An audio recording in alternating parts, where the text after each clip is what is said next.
que les distributeurs font en principe lorsqu'ils démarrent leur activité. Et ces erreurs, en fait, ça va freiner votre business et ça va freiner aussi le montant de vos bonus. Donc c'est vraiment important ce soir de se concentrer sur ces erreurs, mais d'aller plus loin que de les comprendre et de se concentrer dessus, de faire finalement un plan d'action qui va vous permettre d'éviter maintenant de répéter ces erreurs. Ok? Alors, on démarre. Première erreur classique, c'est une erreur d'état d'esprit. Il y a encore beaucoup trop de distributeurs qui, lorsqu'ils démarrent, ont l'impression d'avoir besoin des autres, ont l'impression finalement de demander un service quand ils invitent leurs amis à voir les produits ou à voir l'opportunité. Bref, ils se sentent mal à l'aise parce qu'ils ont l'impression d'être dans une position de demandeur. Et que finalement, si jamais leur entourage, leurs contacts, leurs amis ne répondent pas favorablement à cette demande, eh ben, qu'ils vont jamais réussir à développer leur activité. Donc finalement, ce problème d'état d'esprit, il a un impact mais colossal sur la manière dont votre réseau peut se développer ou pas. Alors, comment réagir face à ce problème d'état d'esprit? Premièrement, j'aimerais bien que vous me partagez avec moi qui, là, ce soir, qui sent qu'il a un petit peu cet état d'esprit-là, où finalement il sent qu'il demande qu'il a besoin des autres, qu'il demande un peu ses services et que ça le met un peu mal à l'aise. Essayez de m'envoyer vos réponses là au niveau de la partie questions du webinar. Ça m'intéresse voilà, d'avoir un retour de votre part, un échange là-dessus. Puisque bon, moi je l'ai constaté en étant avec pas mal de monde en formation en permanence. Donc Luc nous dit que oui, effectivement, c'est pas facile. Voilà, donc je pense vraiment que c'est un des points, on va dire, difficiles pour la majorité des distributeurs. Alors regardez comment il faut réagir. Premièrement, dites-vous que vous avez un trésor. Ce trésor-là, vous avez la possibilité de le partager avec les gens que vous appréciez. D'accord? C'est comme si vous aviez un cadeau. Voilà, vous avez un cadeau, vous l'avez mis dans un beau papier cadeau, il est dans vos mains. Et puis vous allez vous rendre chez un de vos amis en disant tiens, j'ai un cadeau pour toi. Donc vous allez lui tendre le cadeau, mais vous pouvez pas faire plus. Vous pouvez pas l'obliger, premièrement, à prendre ce cadeau dans ses mains à lui. Vous pouvez pas l'obliger à ouvrir le paquet cadeau. Et vous pouvez pas l'obliger à prendre ce qu'il y a à l'intérieur et à s'en servir. Dites-vous que c'est exactement ça. L'opportunité jeunesse aujourd'hui, ça change la vie de beaucoup, beaucoup de personnes grâce aux produits. Il n'y a qu'à voir voilà, les photos de témoignages de nos clients, ça change la vie. Et en ce sens, c'est un cadeau. C'est-à-dire que quand on vient en disant, tiens, je viens de découvrir un nouveau produit, c'est une nouvelle technologie, ça donne des résultats spectaculaires sur plein de problématiques de peau. C'est véritablement un cadeau que vous offrez à ces personnes-là, de savoir que ça existe, de savoir où se le procurer. Donc votre attitude, vous n'avez pas besoin d'eux, parce que vous savez que de toute façon le produit va être acheté. Il sera peut-être pas acheté aujourd'hui par cette personne-là, il sera peut-être acheté demain par quelqu'un d'autre, mais on n'a pas de doute là-dessus. Et deuxièmement, l'opportunité jeunesse, c'est aujourd'hui une réponse financière à cette crise, cette morosité économique ambiante, où je connais pas moi une personne dans mon entourage qui n'ait pas besoin de faire plus d'argent. Et je pense que cette opportunité jeunesse est tellement bien, on va dire, équilibrée que finalement, ça peut changer la vie de beaucoup de monde, la vie économique cette fois-ci, la vie financière. Donc, ayez bien ça en tête. Vous avez un cadeau.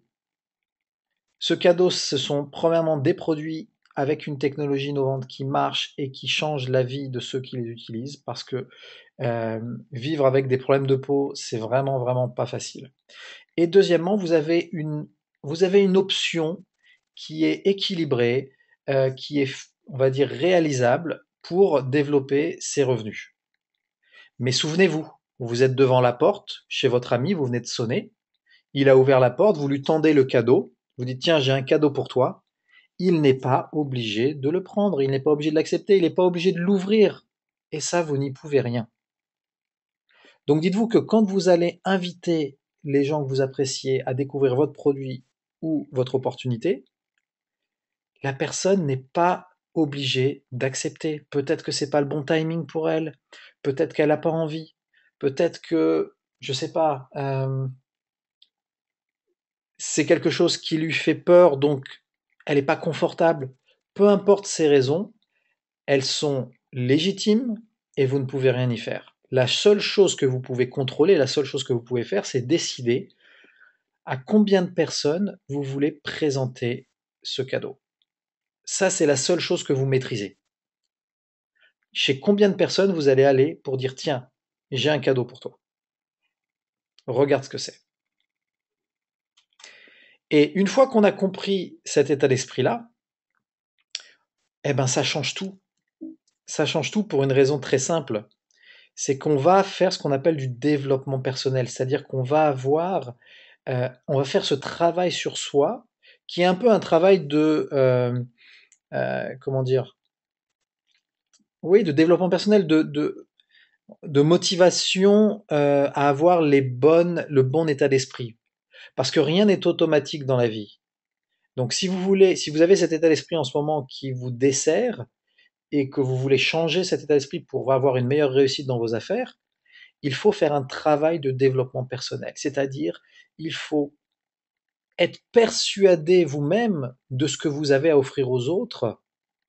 Il faut être persuadé vous-même que ce que vous avez à offrir n'est pas forcément accepté par tous. Et quand vous savez ça, eh ben, les choses sont beaucoup plus simples. Vous êtes à votre place. Vous n'êtes pas en train de quémander, vous n'êtes pas en train de vous accrocher à des gens qui vous disent non, vous n'êtes pas en train de supplier les gens de regarder votre produit, votre opportunité. Non. Vous avancez la tête haute, vous avez un projet de vie, vous faites partie des fondateurs de Jeunesse et ce projet, vous souhaitez le partager avec qui recherche une opportunité, avec qui recherche un produit innovant pour régler tel ou tel problème de peau. Donc, vous verrez que en faisant ce travail, et c'est un travail qui doit être quotidien, parce que rien n'est inné. Donc, si vous ne faites pas ce travail de conditionnement au quotidien, ça va être difficile de changer cet état d'esprit qui est quelque part une sorte d'habitude. Ok? Donc ça, c'est le premier point qui est pour moi, on va dire, qui génère 80% de résultats de tout ce qu'on va voir ce soir. Voilà, c'est l'état d'esprit. La deuxième erreur classique, c'est trop nombreux encore sont les distributeurs qui veulent expliquer par eux-mêmes et qui finalement deviennent le message au lieu de rester dans leur position de messager. L'objectif d'un distributeur, c'est véritablement d'être un bon messager en disant tiens, il y a une opportunité, tiens, il y a une nouveauté. Et si la personne, ça suscite son intérêt, elle dit ah bon, c'est quoi ce produit, explique-moi.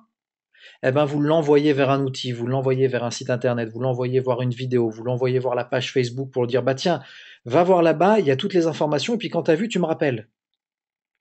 Laissez les outils délivrer le message parce que c'est comme ça que la duplication se propage. Et c'est la même chose pour le business. N'essayez pas d'expliquer par vous-même. Suscitez l'intérêt, dites que vous démarrez un nouveau projet, qu'il y a une opportunité à saisir, et dès que la personne, vous sentez que ça l'intéresse, qu'elle va en savoir plus, invitez-la à voir un outil, invitez-la à rencontrer votre sponsor dans un café, invitez-la à voir une vidéo. Et quand vous allez rester dans votre position de messager et que vous allez arrêter de vouloir être le message, que vous allez arrêter de vouloir expliquer tout par vous-même, que vous allez arrêter de vouloir tout savoir et tout transmettre, alors ça va devenir une activité simple. Ça va devenir une activité qui est facile, puisque vous allez passer beaucoup moins de temps et vous allez laisser les outils faire le travail pour vous. Et ça a aussi un impact important parce que souvenez-vous qu'une des raisons principales pour laquelle les gens ne se sentent enfin, ne démarrent pas en tant que distributeur, c'est parce qu'ils ne se sentent pas capables de faire ce que vous faites. Ah, moi, je saurais jamais expliquer comme toi la technologie des cellules souches. Ah, je saurais jamais expliquer comme toi l'histoire des cycles, etc. C'est trop compliqué. Donc, si la personne, à un moment donné, a la sensation que pour réussir, il faut savoir expliquer tout ça, c'est quasiment certain que la personne va refuser d'aller plus loin parce qu'elle va se dire, moi, je ne saurais pas faire ça. Donc, s'il vous plaît, restez à votre place. Soyez un excellent messager avec un sourire. Bon, vous n'êtes pas obligé de prendre les vêtements du gars qui est en photo là, je vous l'accorde, et le chapeau aussi. Mais soyez un bon messager. Voilà. Bonne humeur, sourire, détendu, sûr de vous. Et dès que ça rentre dans le vif du sujet, utilisez les outils. OK? Alors, ça, c'est le deuxième point. Avançons un petit peu vers le troisième point. Donc, une des erreurs classiques, c'est le manque de communication avec sa upline. Alors, sa upline, qu'est-ce que c'est? C'est votre sponsor et toutes les personnes qui sont au-dessus de votre sponsor, au-dessus de vous. C'est les gens qui, en fait, ont le plus d'expérience. Et ce manque de communication, c'est vraiment désastreux pour votre business. Vous êtes nouveau, vous venez de démarrer, vous avez besoin d'apprendre un certain nombre de choses, mais vous avez besoin aussi, sur des cas particuliers, d'avoir quelque part le soutien de votre upline. Parce qu'on est beaucoup plus fort quand on est à 2, voire à 3. Et si vous ne communiquez pas avec votre sponsor, si vous ne le prévenez pas quand vous allez boire un café avec une amie et que vous voulez quelque part susciter l'intérêt chez cette personne pour les produits ou le business, votre sponsor, il va pas vous harceler parce qu'on n'est pas, vous n'êtes pas salarié. C'est pas votre boss, c'est votre partenaire. Et comme c'est votre partenaire, vous avez la responsabilité de l'informer de vos développements, de l'informer des différents rendez-vous, de l'informer de votre stratégie pour qu'il puisse vous soutenir, pour qu'il puisse être avec vous. Mais c'est à vous de communiquer ça vers lui. Et si jamais votre sponsor, pour X raison, il n'est pas disponible, eh ben vous montez un cran au-dessus. Et vous savez que ma porte est toujours ouverte. Vous avez mon email sur Facebook. Vous pouvez m'envoyer des messages. Si jamais votre sponsor, pour X raison, n'est pas disponible, contactez-moi. Et moi, si je le peux, je serai avec vous. Si je peux pas, je vous enverrai vers quelqu'un d'autre de l'équipe auquel vous n'avez pas forcément accès parce que c'est pas quelqu'un avec qui vous avez déjà eu l'occasion de travailler. La communication avec sa upline, c'est aussi quand vous avez des phases un petit peu de baisse de morale. N'appelez pas vos distributeurs qui viennent de démarrer et pour leur raconter que vous n'avez pas le moral. Non. Appelez les gens qui ont plus d'expérience, plus de maturité dans le business, et eux, ils vont savoir parce qu'ils sont passés par là déjà. Donc, votre upline, c'est quelque part un outil également. Je l'ai répété un nombre incalculable de fois, mais je ne fais jamais une présentation tout seul. J'utilise les outils et j'utilise ma upline. Et même des fois, j'appelle ma downline, des fois j'appelle Sarah, ou j'appelle Jeanne, ou j'appelle Nathalie, ou j'appelle Émeraude, parce que je suis avec quelqu'un et j'ai envie d'un témoignage. J'ai envie que mon prospect qui vient de voir une vidéo, qui vient de comprendre un petit peu, j'ai envie qu'il entende quelqu'un d'autre, parce que moi, il me connaît en tant que consultant, il me connaît pas forcément en tant que chef d'entreprise ou distributeur, donc j'ai besoin qu'il entende la voix de quelqu'un d'autre qui va avoir cette position d'expert. Et tant que vous n'avez pas une complicité vraiment avec votre upline, où vous l'informez sur vos différents besoins, sur vos différentes actions, bah quelque part, vous avancez un petit peu tout seul. Et comme vous avancez tout seul, et que le marketing de réseau, c'est un travail d'équipe, c'est évident que vous n'allez pas réussir. Donc ce que je vous conseille, surtout pour ceux qui viennent de démarrer, qui ont 1 mois, 2 mois, 3 mois d'ancienneté, c'est d'arriver à contacter votre upline un peu tous les jours. Un jour, ça va être pour un appel à 3 voix parce que vous avez un rendez-vous de prévu. Un autre jour, vous allez lui demander un point formation. Vous avez vu telle ou telle vidéo et puis vous avez un doute là-dessus et vous voulez qu'il vous aide à mieux comprendre. Un autre moment, ça va être de la motivation parce que vous êtes en baisse de régime. Donc peu importe, mais maintenez un contact régulier. Moi, je sais que quand mes distributeurs ne m'appellent pas une journée, même 2 minutes, vous savez, juste pour me dire, tiens, je viens de prendre 2 rendez-vous pour la semaine prochaine. Ouah, super. Quel jour? Je le note dans mon agenda. Je lui dis, écoute, si tu as besoin de moi pour un appel à ce moment-là, je l'ai noté, je serai disponible pour toi. Voilà. Dès que vous faites une avancée, appelez votre upline pour communiquer encore et encore et encore. Donc ça, c'est la troisième erreur classique des distributeurs qui sont un petit peu nouveaux dans l'industrie. Alors la quatrième, ça concerne les horaires de travail. La majorité d'entre nous ont été salariés une fois dans leur vie au minimum. Et quand on est salarié, ce qui est pratique, c'est qu'on est dans un cadre qui est quand même super structuré. On nous dit à quelle heure on doit arriver, on nous dit dans quel bureau on doit travailler, on nous dit également à quel moment on peut prendre notre pause déjeuner, à quel moment on doit revenir et à quel moment on doit sortir, on doit terminer notre journée. Donc on a un cadre de travail qui est rigide, qui est fixé, d'accord?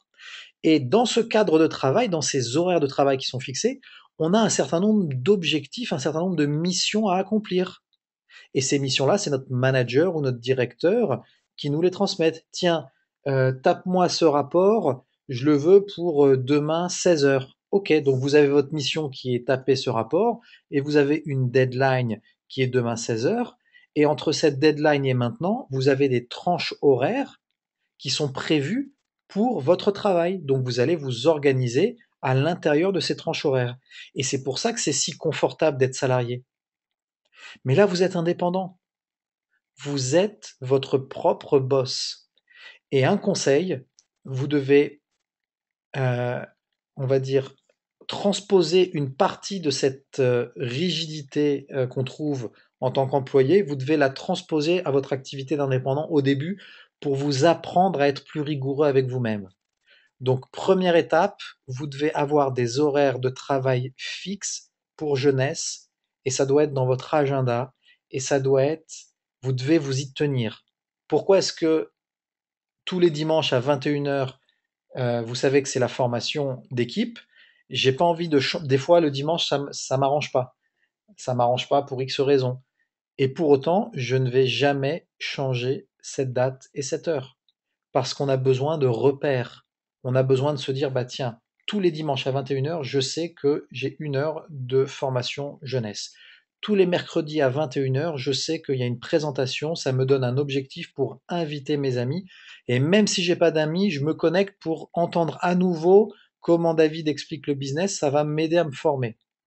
Mais en dehors de ces 2 heures-là, vous devez avoir des horaires planifiés dans votre semaine. Et ces horaires-là, vous devez les communiquer à votre sponsor, notamment quand ce sont des horaires de présentation.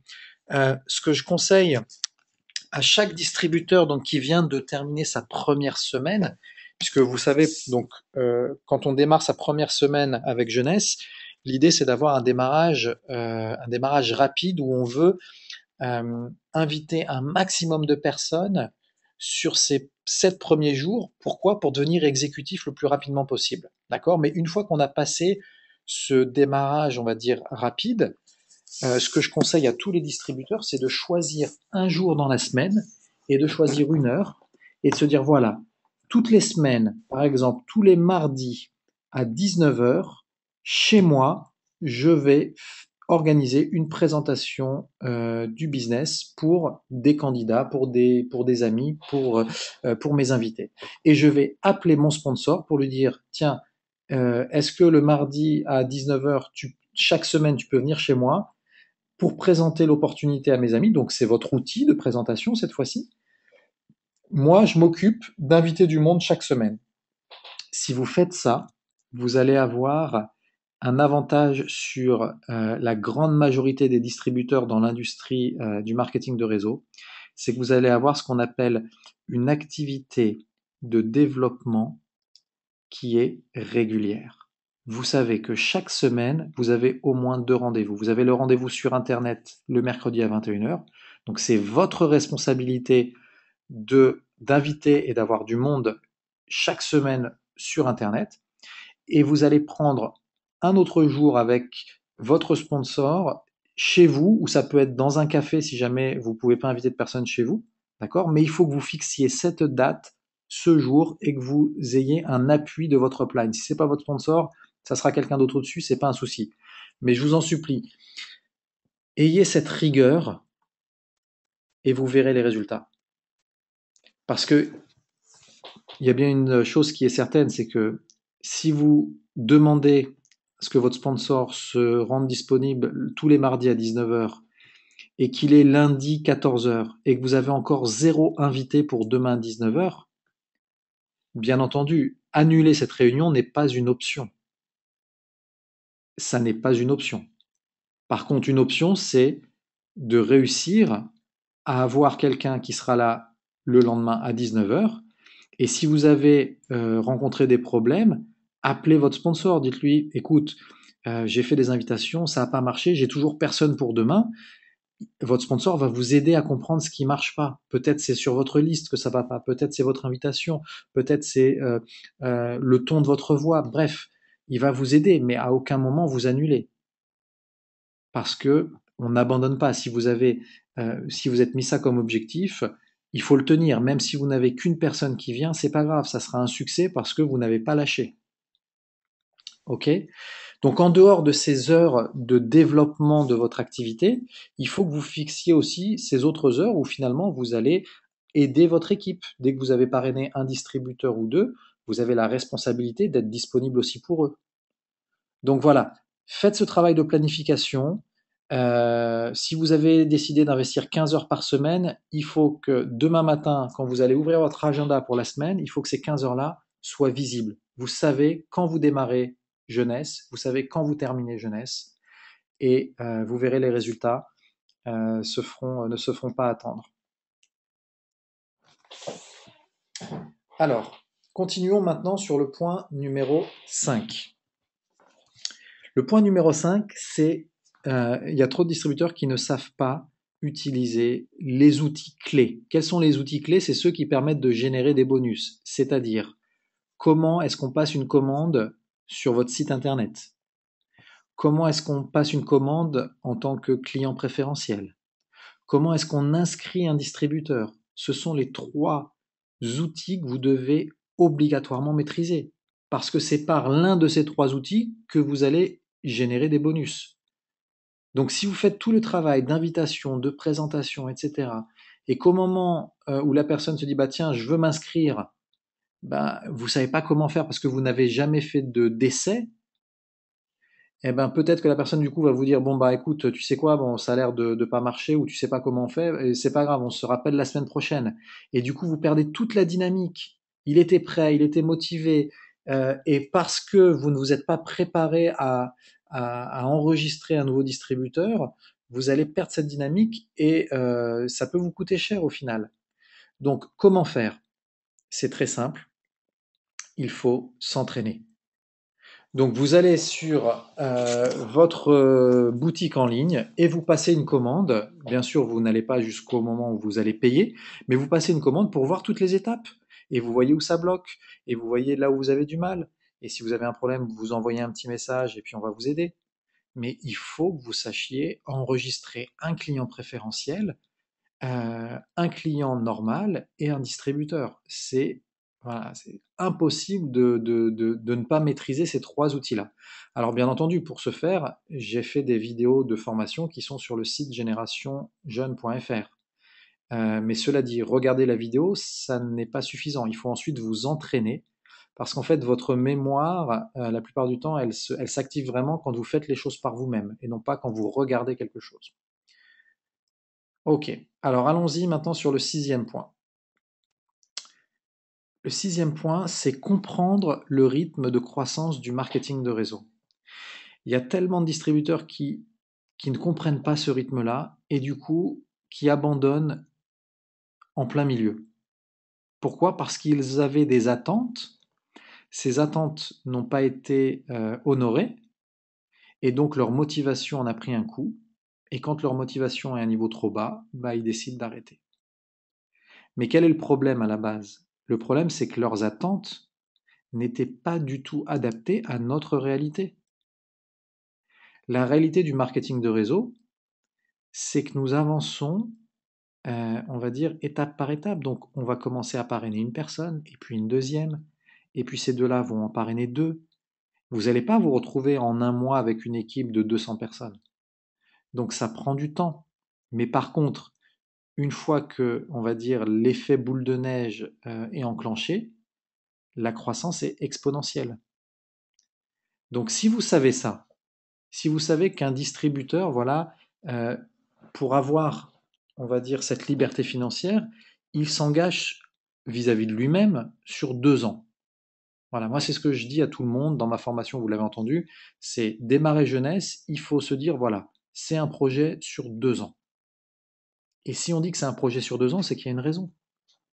Premièrement, si vous avez décidé de faire 10 heures par semaine, eh ben, si vous développez jeunesse pendant 2 ans, ça voudra dire en fait que vous avez développé jeunesse pendant 6 mois en équivalent temps plein. Parce que regardez, si vous faites 10 heures par semaine, une semaine de travail, on va dire globalement, c'est 40 heures. Donc il faut faire 4 semaines de jeunesse pour avoir l'équivalent d'une semaine à temps plein. Une semaine de 40 heures. J'espère que vous me suivez. Donc finalement, développer jeunesse pendant 2 ans à hauteur de 10 heures par semaine, c'est comme si vous aviez travaillé jeunesse à plein temps pendant 6 mois seulement. Et 6 mois, c'est rien dans une vie. C'est rien dans une entreprise. Donc 2 ans, c'est le strict minimum en termes de, on va dire, d'horizon pour avoir le temps de construire quelque chose de solide et ne pas être déstabilisé par le rythme de croissance du marketing de réseau qui est particulier. C'est-à-dire, on démarre doucement, doucement, doucement, on va avoir un client de plus, et puis un distributeur de plus, et puis petit à petit, ça va s'emballer. Alors, donc, cet état d'esprit-là, c'est important aussi de la transmettre à vos nouveaux distributeurs, qu'ils comprennent bien qu'on est sur 2 ans. Alors, donc il faut ce qu'on appelle, voilà, il faut voir loin, il faut avoir cette vision pour pouvoir ne pas être impacté par les fluctuations d'une semaine sur l'autre. Alors ensuite, le 7e point, il faut comprendre quel est le vrai produit dans le marketing de réseau. Et le vrai produit, en fait, c'est pas la gamme Lumines. Le vrai produit, ce sont pas les compléments alimentaires. Le vrai produit, ce sont les gens. Et si vous voulez réussir dans le marketing de réseau, il faut apprendre à comprendre et à étudier les gens. Il faut savoir comment fonctionne un être humain, euh, comment ça fonctionne dans sa tête, quelles sont à la base ses réticences. Par exemple, quand vous allez commencer à étudier les gens, donc la meilleure façon d'étudier, c'est le développement personnel. Il y a des livres qui sont juste exceptionnels, moi, qui m'ont permis de complètement changer la manière dont mon business se développe. Donc là, je vous ai mis sur le slide la page qu'il y a dans Génération Jeune où je vous ai mis ma sélection de livres. D'accord? Donc ça, ce sont tous les livres que j'ai lus et qui m'ont aidé. Si je devais me focaliser sur les livres à lire en priorité pour comprendre, pour étudier comment fonctionnent les gens, je dirais celui-là, Comment se faire des amis. D'accord? Donc, il coûte 5,32 €. J'en ai parlé déjà il y a un mois. Est-ce que je peux vous poser une question? Ceux qui étaient là il y a un mois, qui a lu ce livre? Voilà, soyez honnêtes, on est entre nous, il n'y a pas de souci. Je veux juste comprendre qui a acheté ce livre ou qui a été à la bibliothèque, si jamais il est dans une bibliothèque, peu importe, mais qui a investi du temps et quelques euros pour pouvoir se former. Alors Luc, super. Patricia, tu me dis que tu l'as acheté, c'est une super nouvelle aussi. Jeanne, je l'avais déjà lu avant. Oui, mais tu te souviens, Jeanne, ce que je t'ai dit. Donc souviens-t'en, et lire un livre, ça suffit pas, il faut prendre des notes. Et les notes que vous avez prises sur ce livre-là, c'est les éléments que vous allez directement appliquer dans votre quotidien. Donc, quand on fait du développement personnel, on ne lit pas un livre comme on lit un roman.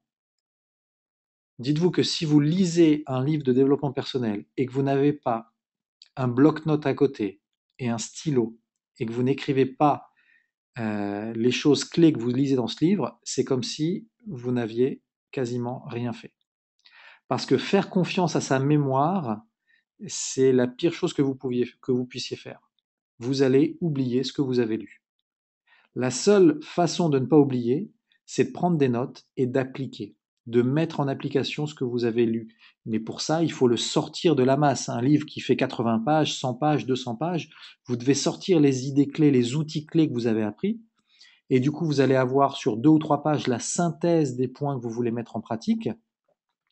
Et après, à vous d'utiliser et de faire un point chaque semaine sur, OK, tiens, ça c'est une chose par exemple que j'avais eu dans ce livre-là, que j'ai appliqué, ça a bien marché, je maîtrise maintenant cette nouvelle compétence, je vais passer au point numéro 2.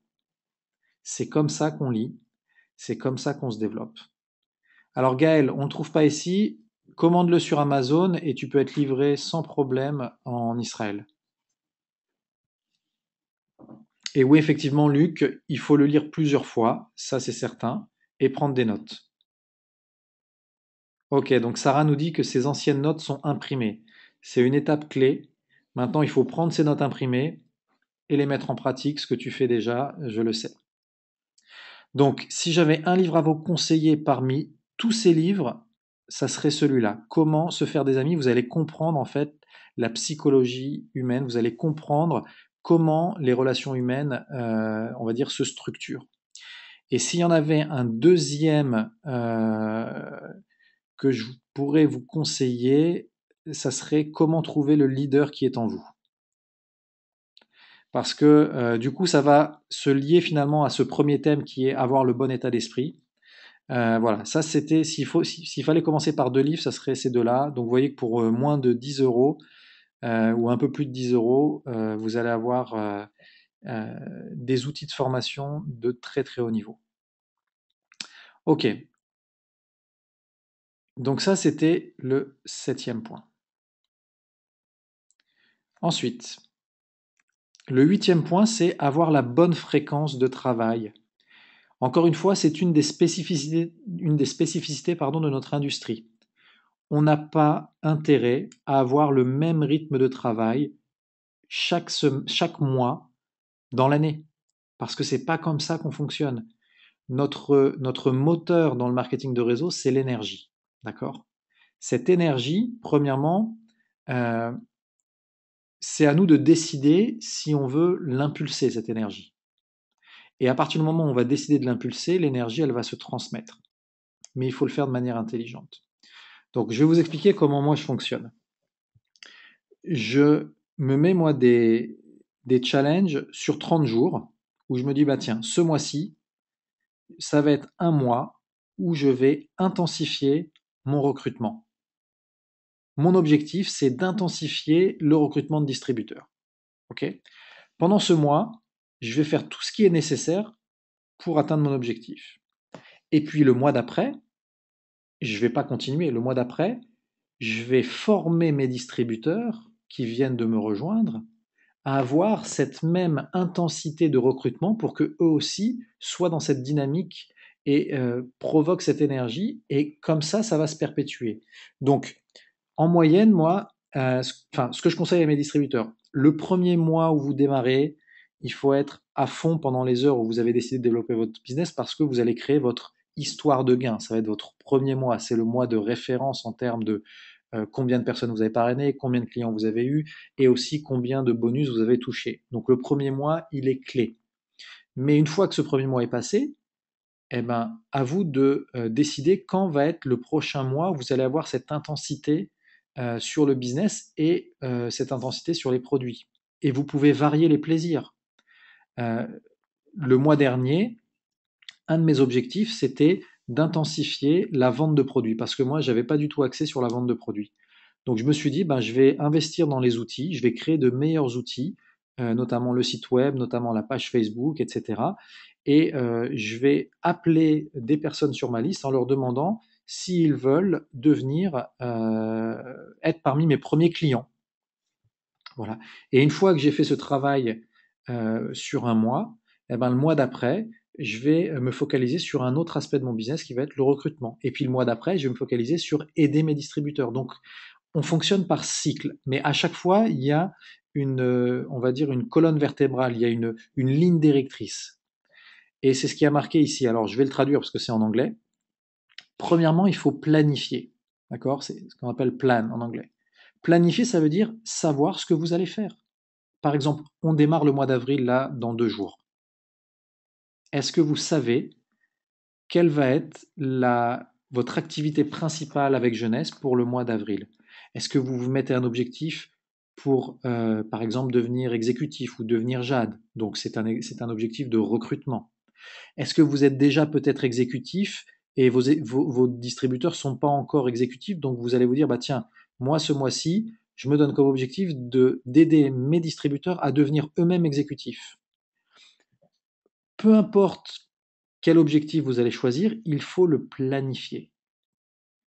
Je vous déconseille de commencer le mois sans savoir comment vous voulez le terminer. Donc la démarche, elle est très simple. Vous avez encore jusqu'à demain soir. Vous vous posez devant votre cahier jeunesse et vous dites OK.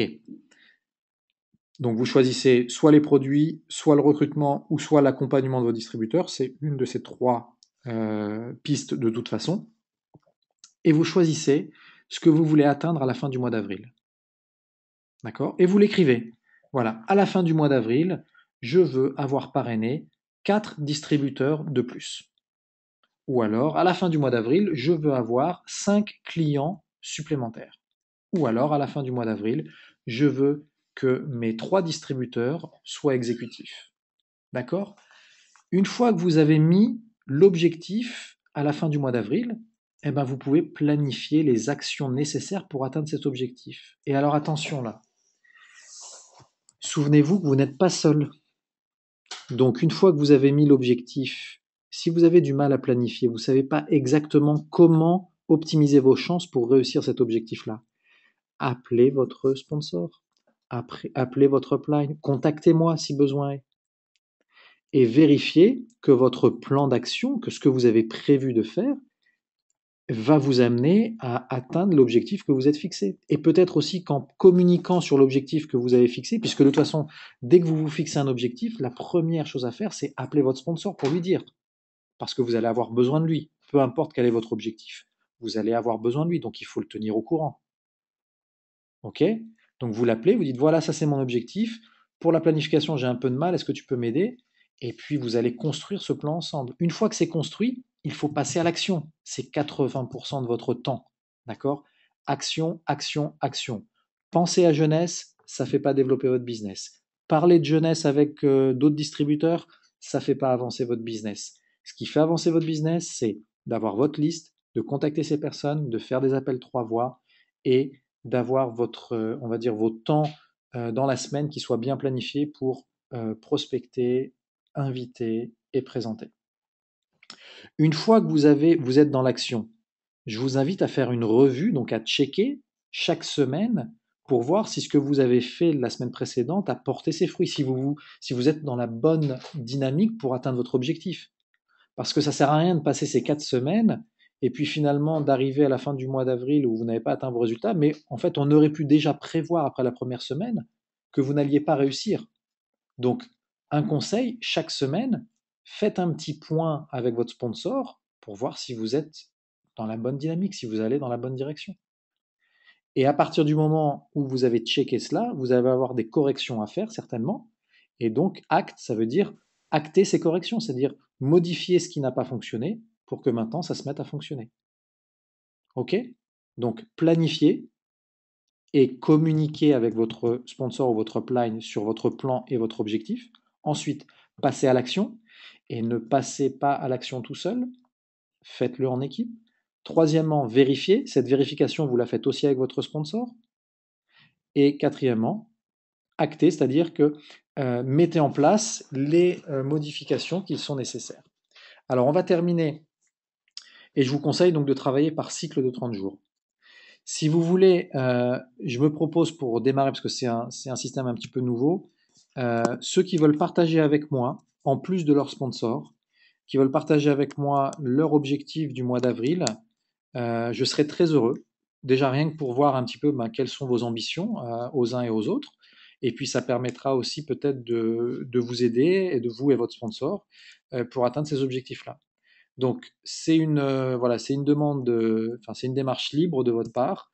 Mais pour ceux qui le souhaitent, vous pouvez m'envoyer ça par mail dès ce soir ou dès demain, bien entendu avant le début du mois d'avril, euh, sur mon adresse mail, donc David, je vais l'écrire ici pour ceux qui ne l'auraient pas, david.perez@mi.com. Ok, ensuite, et on va terminer d'ici quelques minutes. Alors, il y a une erreur aussi qui est très fréquente, c'est quand vous présentez à quelqu'un qui vit en couple. Si vous lui présentez, par exemple, à la femme et que son mari n'est pas là, vous allez vers de mauvaises surprises. Et inversement, vous présentez au mari et la femme n'est pas là. Parce que dans un couple, on est plus seul à décider. D'accord? Et si vous savez que la personne à qui vous souhaitez présenter vit en couple, assurez-vous que vous allez pouvoir faire la présentation avec votre sponsor quand le couple sera ensemble. Et insistez bien, parce que si vous n'insistez pas, je vais vous expliquer ce qui va se passer. Vous allez présenter à cette jeune femme. Elle va vous dire c'est super, ça m'intéresse, je veux démarrer. Elle va même peut-être démarrer déjà, c'est-à-dire qu'elle va prendre son pack. Vous allez faire sa formation le lendemain. Et puis le surlendemain, elle va avoir une discussion avec son mari et puis elle va lui apprendre qu'elle vient de démarrer ça. Et lui, il va se sentir vexé déjà de ne pas avoir, de pas avoir été au courant. Et ça se trouve, il va lui dire, mais non, aucun rapport, fais-toi rembourser, je veux pas que tu démarres ça. Il fallait me consulter avant ou c'est pas pour nous, etc. Donc, si jamais, donc c'est un peu plus difficile d'avoir un rendez-vous avec le couple, mais si vous ne passez pas par cette difficulté-là, vous allez perdre votre temps à être enthousiaste que quelqu'un démarre avec vous. Deux, vous allez perdre du temps à former quelqu'un qui va certainement arrêter une fois que son conjoint va être au courant de sa démarche. Donc, s'il vous plaît, euh, essayez toujours de présenter au couple l'opportunité quand vous savez que la personne voilà, est en couple. Ok, alors avançons un petit peu. Le dernier point, comprendre la notion de l'échec et comprendre son bien fondé. Alors pourquoi est-ce que je termine là-dessus? L'échec, c'est le plus grand facteur de paralysie dans le monde des affaires. Voilà, on a peur de l'échec, donc on ne fait pas. Parce qu'au moins, si on ne fait pas, on risque pas d'échouer, donc on ne sera pas déçu. C'est tellement dommage. Il y a on va dire, des personnes pourtant qui sont très cultivées, qui ont une bonne expérience et qui ont cette conception de l'échec comme quelque chose qu'il faut éviter à tout prix. Moi, je vous dis, ma conception de l'échec, je cours vers l'échec. J'embrasse l'échec. Je le prends dans mes bras, l'échec. Pourquoi? Parce que l'échec, ce n'est qu'une étape de plus vers la réussite. Prenez tous les gens qui ont des réussites colossales dans le monde des affaires. Il n'y en a pas un qui n'ait pas échoué un nombre incalculable de fois avant de réussir. Vous croyez quoi que cette personne-là sur son vélo? Vous croyez que dès qu'il a eu l'idée, tiens, j'ai qu'une jambe, mais je veux faire du vélo et je veux faire du vélo sur piste. Vous pensez que la première fois qu'il est monté sur un vélo, il a réussi à faire un tour de piste sans se casser la figure? Il s'est cassé la figure combien de fois? Combien de fois? Avant de devenir véritablement un athlète et de réussir du coup son pari. Il y a quelques semaines de ça, mon fils a commencé à marcher. Donc pour ceux qui ont des enfants, vous savez à peu près combien de fois un enfant va tomber avant de réussir à marcher. Il va se casser la figure et encore, et encore, et encore, et encore, et encore. Imaginez que votre fils se dise une fois qu'il tombe, ah bah tiens, j'ai échoué, donc j'essaye plus. Je continuerai à quatre pattes maintenant dans ma vie. Ça sert à rien. Je suis tombé, je me suis fait mal. Bon d'accord, la couche a amorti un peu, mais je me suis fait mal, j'ai échoué, donc j'arrête, je reste à quatre pattes. Non, l'échec, c'est une étape vers la réussite. À chaque fois qu'il y a un échec, si vous prenez le temps de l'analyser, si vous prenez le temps de comprendre et d'en tirer des enseignements, ça va vous rendre plus fort et ça va vous rapprocher de la réussite. Bien entendu, si l'échec, quand vous le rencontrez, vous vous plaignez, vous vous lamentez sur votre sort, vous ne prenez pas le temps d'analyser ou de tirer des conclusions, ou vous ne partagez pas cet échec avec quelqu'un qui a plus d'expérience que vous, alors en fait, vous n'avez absolument pas progressé et du coup, votre niveau d'estime va diminuer et vous allez certainement vous enfermer dans un cercle un peu vicieux. Donc mon conseil, notez vos échecs, parlez-en avec votre upline et tirez-en des enseignements. Et comme ça, vous allez plus rapidement arriver vers la réussite. D'accord? N'ayez pas peur de l'échec. Ok. Alors, j'en ai terminé pour ce soir avec combien de minutes de retard? 7 minutes de retard, désolé. J'ai essayé de faire au plus vite, mais je ne voulais pas passer sur l'un de ces 10 points. Pour ceux qui souhaitent rester un petit peu plus de temps pour me poser des questions, bah, je suis là. N'hésitez pas. Donc, je vais vérifier s'il y a des questions écrites ou si quelqu'un veut prendre la parole pour témoigner ou partager. Alors, voyons voir. J'ai Gaël. Alors Gaël, je vais activer ton micro. Bonsoir Gaël. Bonsoir à tous. Comment vas-tu? Je vais bien, merci. Il est tard ici, mais je suis avec vous. Ouais, il est 1 heure de plus, c'est ça, il est 11 heures déjà chez toi. Ouais, ouais, c'est des longues journées. Mais c'est pas grave, jeunesse, ça passe avant le reste. Euh, j'ai une question en fait, et ça Oui. m'arrive assez souvent. Quand je dis j'ai une proposition d'affaires, une opportunité d'affaires à te présenter, très très très souvent, les gens me répondent, oui, mais moi je suis pas comme toi, je suis pas ouvert, je sais pas parler, le commercial c'est pas mon truc, je pourrais pas le vendre. Et directement ils ont ce réflexe de se refermer un peu et d'avoir peur. Qu'est-ce qu'on peut leur répondre pour dès le début de la conversation pouvoir les relâcher, éventuellement continuer pour qu'ils acceptent de visionner la vidéo plus facilement, par exemple, la vidéo de présentation. Alors, c'est une très bonne question. Regarde comment moi je fais. Premièrement, si ce sont des gens, on va dire, c'est pas ton cercle d'amis très très proche. Parce que si c'est ton cercle d'amis très proche, pour les invités, t'as pas besoin de dire grand-chose. Tu dis, viens, on prend un café demain, faut que je te parle d'un truc. Peu importe, proche ou pas proche, en fait. Non, Enfin, non, toi, tu non, me connais bien. regarde, J'ai une regarde. personnalité assez ouverte. Je parle facilement et je Oui, mais suis. regarde Gaël. Mais tout Ça, le monde n'est pas comme ça. Gaël, regarde, ça a une importance. Je vais t'expliquer pourquoi. Ok. Mhm. Nous, ce que l'on veut, c'est quoi notre objectif quand on s'apprête à parler à quelqu'un et qu'on veut inviter? Notre objectif, c'est qu'il soit OK pour nous rencontrer et être mis en face d'un outil, que ce soit ton sponsor qui va lui présenter dans un café, que ce soit une vidéo, que ce soit le webinar, que ce soit un événement, peu importe. Notre objectif, c'est que la personne puisse voir ce que l'on fait et comprendre ce que l'on fait, pour Mhm. qu'ensuite elle ait toute latitude pour prendre sa décision. Ok? C'est Mhm. notre objectif. Est-ce qu'on est d'accord là-dessus? Oui. Ok. Avec ton cercle d'amis très très proche, t'as pas besoin de faire grand-chose pour les rencontrer, puisque on peut se permettre, quand on connaît très bien les gens, de dire, écoute, viens, il faut qu'on se voit, j'ai besoin de te parler d'un truc. La personne dit, mais c'est quoi, de quoi tu veux me parler? Écoute, viens, je t'expliquerai. C'est important. C'est tout. Mais là, j'ai une petite contradiction et qui me travaille, en fait. Tu dis souvent qu'on ne doit pas expliquer par nous-mêmes le business, Oui. mais quand on rencontre les gens, par exemple autour d'un café, ils vont fatalement nous bombarder de questions.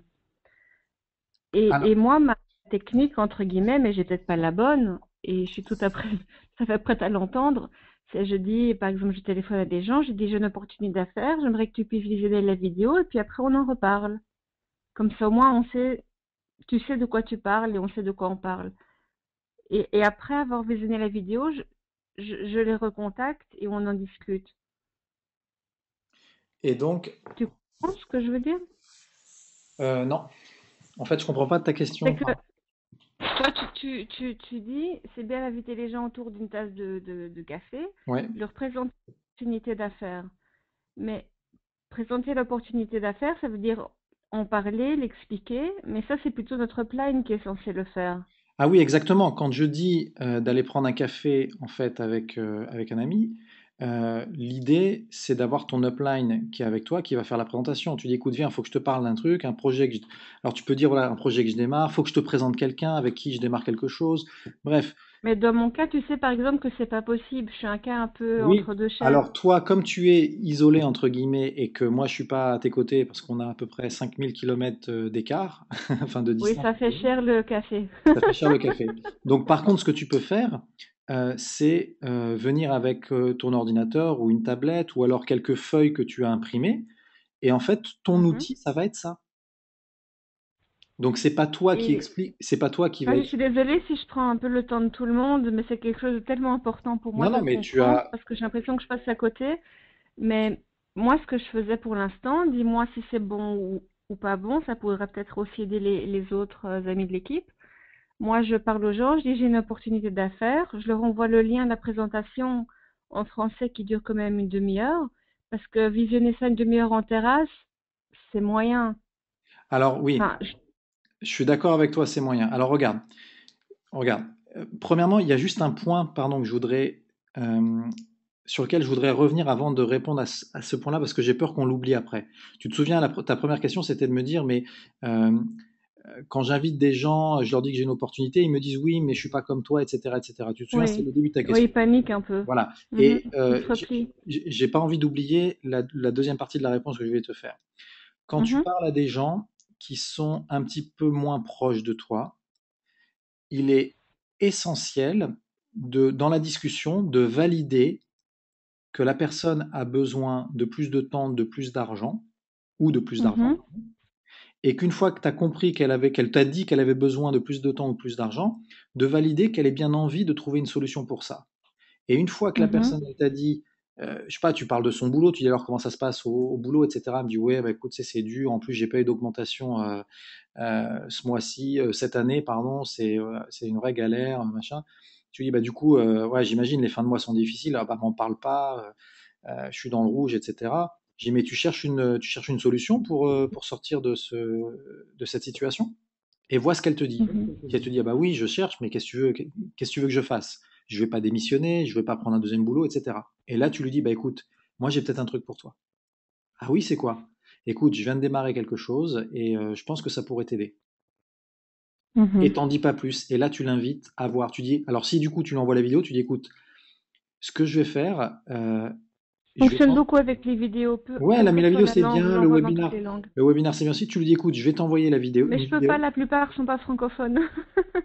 Oui, alors tu peux faire le webinaire en anglais, il y a des webinaires en anglais, en hébreu, Oui, mais etc. C'est pas un souvent souci. les gens ne veulent pas si tard, donc je fonctionne beaucoup avec la vidéo Ok, en mais la fait de vidéo c'est très bien. présentation. Simplement, quand tu envoies la vidéo, il faut préparer un cadre. C'est-à-dire, tu dis, écoute, déjà il faut poser la question. C'est-à-dire qu'il ne faut Mhm, pas envoyer la vidéo si la personne ne t'a pas dit qu'elle voulait la recevoir. Ça, c'est super mhm. important. Parce que nous, en fait, on a D'accord. tendance à faire quoi? On a tellement peur de l'échec que la personne nous dise non qu'on va lui dire, quand on a senti qu'il y avait on va dire une opportunité de placer la vidéo, on dit, bah, écoute, je t'envoie la vidéo, et puis tu regardes et tu me rappelles. Mais elle t'a pas dit si elle voulait Mhm, recevoir la vidéo. mhm, Donc pose la question. Tu dis, écoute, je pense que j'ai, donc je reprends la discussion, où je dis, écoute, je pense que j'ai un truc qui pourrait t'aider. Ah ouais, qu'est-ce que c'est?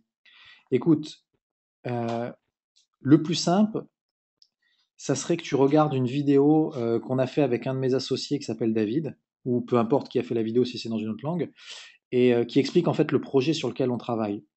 Si je t'envoie cette vidéo-là tout à l'heure, est-ce que tu auras le temps de la regarder? Est-ce que tu prendras le temps de la regarder? Et attends la mhm, réponse. Et si la personne a dit, ah bah non, tu sais, moi j'ai pas le temps, vidéo, mais c'est quoi, explique-moi, etc. Je dis, non, écoute, j'ai une solution, je pense, pour toi, mais voilà, il faut que tu te poses, il faut aller un peu dans le détail pour comprendre. Et là, maintenant, j'ai pas le temps, tu vois, je suis en vadrouille, on doit partir dans pas longtemps. Par contre, j'ai cet outil-là qui pourrait te permettre de comprendre ce que je fais. Est-ce que si je te l'envoie ce soir, tu prendras le temps de la regarder? Et à mhm. partir du moment où la personne a dit oui, si tu me l'envoies, je vais regarder, bien sûr. Du coup, elle t'a dit ok, je suis d'accord pour recevoir ta vidéo et pour la regarder. Donc là, tu Mhm. peux lui envoyer. Tu dis, écoute, je te l'envoie. Mais tu lui dis pas, je te l'envoie comme ça. Tu dis, je te l'envoie et tu dis, prends des notes, s'il te plaît, des différents points que tu voudras qu'on approfondisse ensemble quand on va se rappeler pour en discuter. C'est comme le Mhm. livre du développement personnel. L'idée, c'est pas que la personne, elle regarde la vidéo comme si elle était au cinéma. Non. Il faut que tu la mettes en condition. Tu dis, écoute, prends des notes, des points que tu voudrais qu'on approfondisse ensemble après. Donc tu la Mhm. prépares à regarder quelque chose de sérieux et elle doit être active dans cette démarche de regarder une vidéo. Ok? Ok, ok, Euh, merci. ok, avec plaisir. Donc, Tracy nous disait qu'elle avait le même problème. Est-ce que du coup, Tracy, ça a répondu à ta question ou est-ce que c'est un peu différent? Tu veux peut-être nous expliquer, toi, ton cas particulier? Si tu veux, je peux te passer le micro.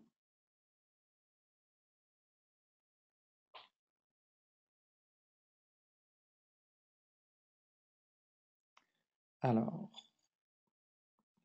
ok. Donc, pendant que éventuellement d'autres personnes m'écrivent des questions, moi, je voulais vous témoigner deux choses. Euh, c'est pareil, désolé, pas de micro. Ok, Tracy, pas de souci. Donc, mais c'était à peu près le même cas. D'accord. Le dernier point que je voulais partager avec vous, c'est un accord que j'ai passé avec. En fait, je vous ai dit que le mois dernier, je voulais développer plus de clients. Et j'avais contacté une amie qui gère un groupe Facebook où elle a 1 millier de personnes à peu près sur ce groupe. Et je l'ai contactée, je lui ai dit, écoute, je savais qu'elle avait besoin d'argent. On a parlé, et puis quand elle m'a dit que oui, elle avait besoin d'argent, je lui ai dit, j'ai peut-être un truc pour toi. On s'est vu, elle a regardé la vidéo, ensuite on a appelé une upline, etc. Et elle m'a dit au final, non, c'est pas pour moi, je me le sens pas de le faire. Je lui ai dit, ok, pas de souci, écoute, je comprends. J'ai essayé de lever ses objections, mais finalement, c'était trop durement ancré, donc ça n'a pas marché. Et plutôt que de fermer la porte et de passer à quelqu'un d'autre, j'ai essayé de voir si il n'y avait pas une autre formule qui pourrait l'intéresser et finalement nous être bénéfique à tous les deux. Donc je lui ai proposé la chose suivante. Je lui ai dit, mais dis-moi, tu auras certainement des copines qui vont être intéressées par les produits. Et si jamais c'est toi qui leur dis que tu as un de tes amis qui distribue une nouvelle gamme de produits, elles vont t'écouter et peut-être qu'elles voudront acheter. Et si elles achètent, je te propose qu'on partage les bonus que moi je vais toucher. Qu'est-ce que t'en penses? Et elle a trouvé l'idée fabuleuse parce que du coup elle m'a dit ah oui donc j'ai pas besoin d'être distributrice etc. J'ai dit non c'est un accord entre toi et moi, d'accord? Dès que j'ai quelqu'un qui commande, on attend 1 mois parce que la personne elle a 1 mois pour renvoyer ses produits. Donc si elle renvoie ses produits du coup la commission est annulée puisqu'il n'y a, plus, il y a pas de vente. Mais une fois que le mois est passé et que la personne n'a pas renvoyé ses produits, ça veut dire que la commission est validée et donc moi je te donne 50% de ce que je touche. Et je vais vous montrer quelque chose. Alors, bougez pas, parce que j'aime bien toujours prendre des exemples, on va dire, concrets. Donc j'ai mis le témoignage de Luc sur la page Facebook. D'ailleurs, merci beaucoup Luc. Ton témoignage, il est vraiment, vraiment, voilà.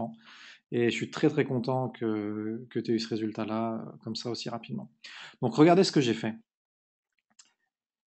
Quand j'étais sur la page Jeunesse Globale, Génération Jeune, pardon. Alors, j'espère qu'il n'y a pas trop de décalage entre du coup ma voix et ce que vous voyez à l'écran. Donc quand j'étais sur la page, il y avait le témoignage de Luc. Et regardez ce que j'ai fait. Hop, on va y arriver. Voilà, je suis en train de me balader sur la page. Voilà, le témoignage de Luc.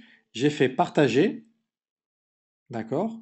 Et donc, en faisant partager, alors attendez, je vais désactiver le chat pour qu'on ne soit pas embêté. Désactiver la discussion instantanée, voilà. Donc j'ai partagé ça sur mon mur et j'ai partagé ça avec cette personne avec qui j'avais cet accord-là.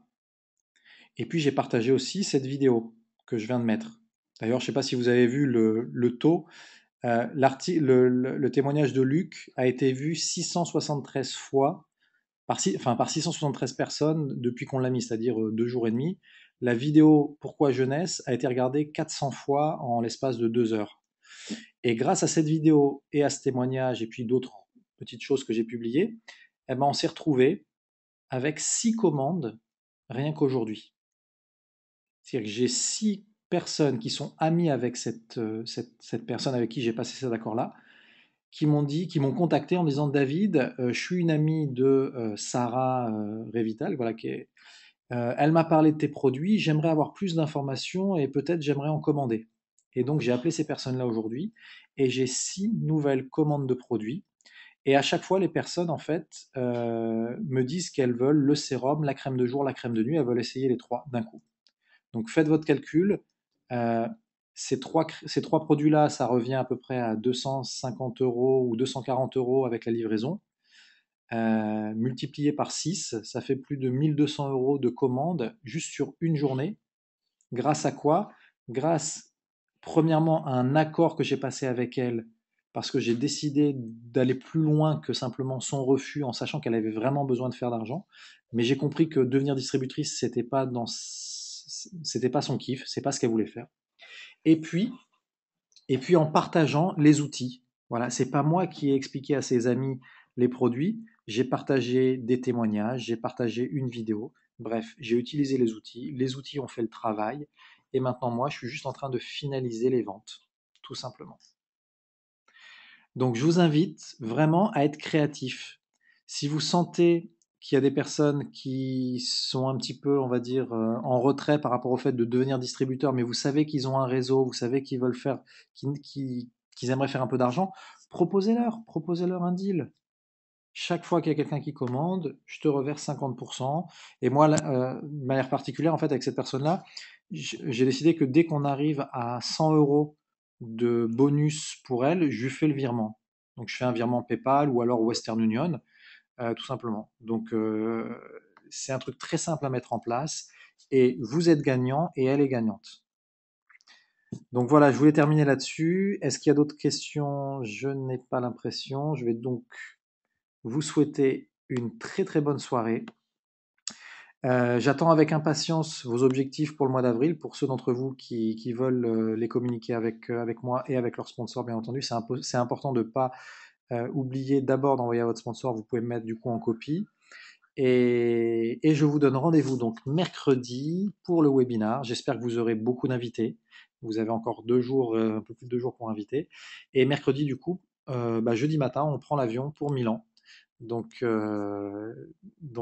voilà, ça va être super. On va poster des photos pour ceux d'entre vous qui ne seront pas là. Ok, j'en ai terminé. Ciao, ciao à tout le monde et à mercredi.